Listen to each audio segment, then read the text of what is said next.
नमस्कार दोस्तों, आज हम बात करने जा रहे हैं एक ऐसे रहस्य की जो हमारे हर कदम, हर सोच और हर अनुभव को गहराई से प्रभावित करता है।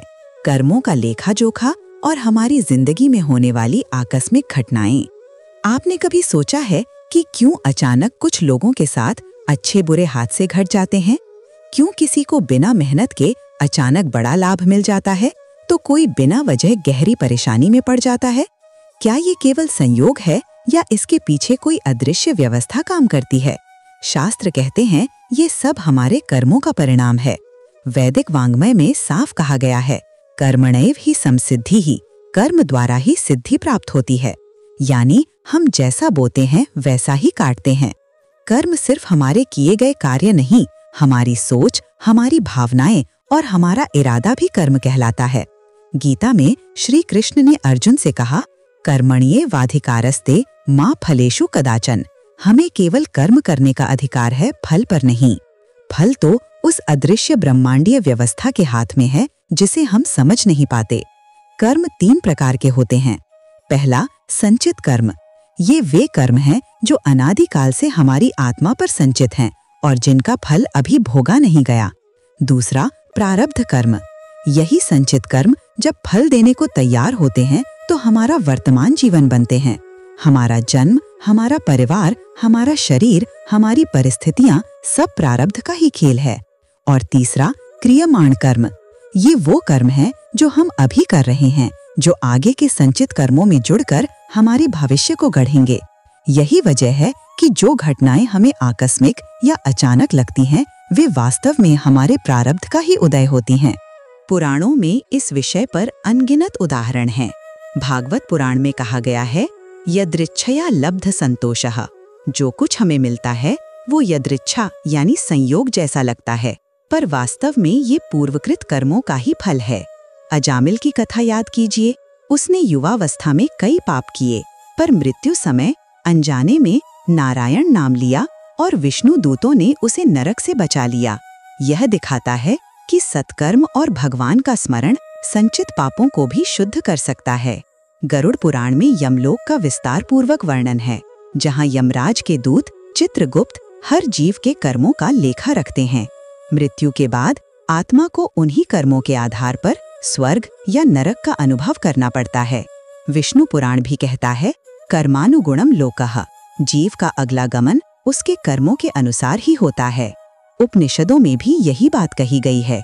बृहदारण्यक उपनिषद कहता है, यथा कर्म यथा श्रुतम।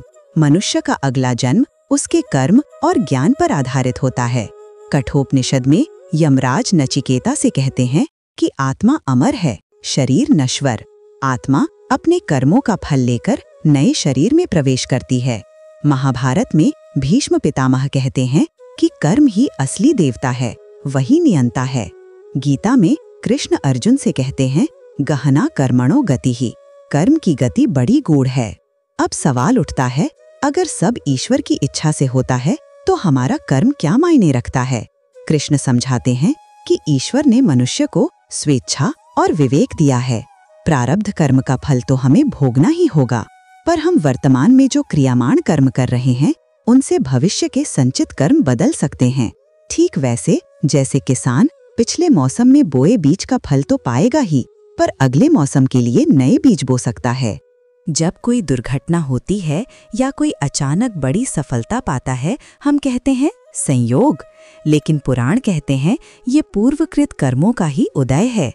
किसी को अचानक बड़ी राशि का लाभ मिलता है, ये उसके पूर्व जन्मों के पुण्य का परिणाम हो सकता है।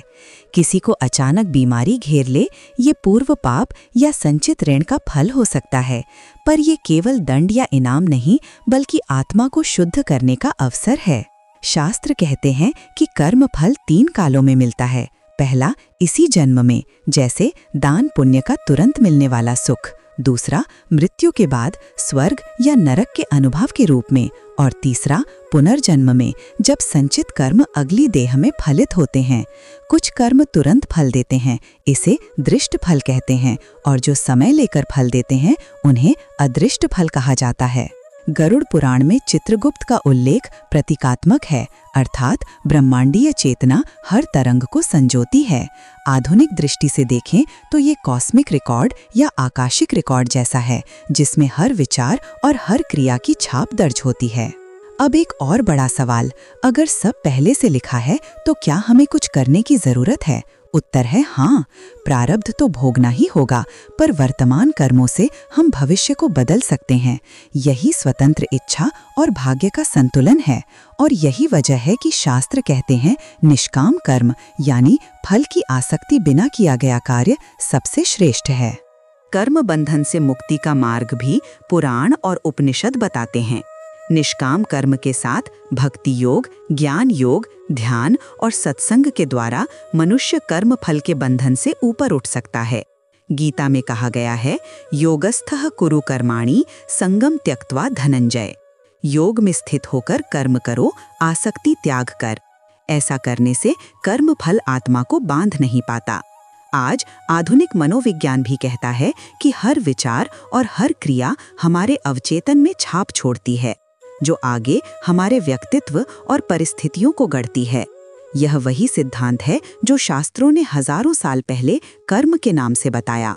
तो दोस्तों, कर्मों का लेखा जोखा कोई काल्पनिक कथा नहीं, बल्कि ब्रह्मांड का अदृश्य नियम है। हर आकस्मिक दिखने वाली घटना हमारे ही कर्मों की लहरें हैं, जो समय आने पर लौटकर हमारे पास आती हैं। फल आज मिले, कल मिले या अगले जन्म में, मिलता अवश्य है। और यही कारण है कि शास्त्र हमें चेतावनी भी देते हैं और प्रेरणा भी देते हैं। हर कार्य सजगता, निष्ठा और करुणा से करें, क्योंकि हर कर्म ब्रह्मांडीय लेखा में दर्ज होता है। और याद रखिए, भक्ति, सत्संग और निष्काम सेवा से हम इस अनंत कर्म चक्र से ऊपर उठ सकते हैं। यही जीवन का परम रहस्य है, यही आत्मा का परम पथ है।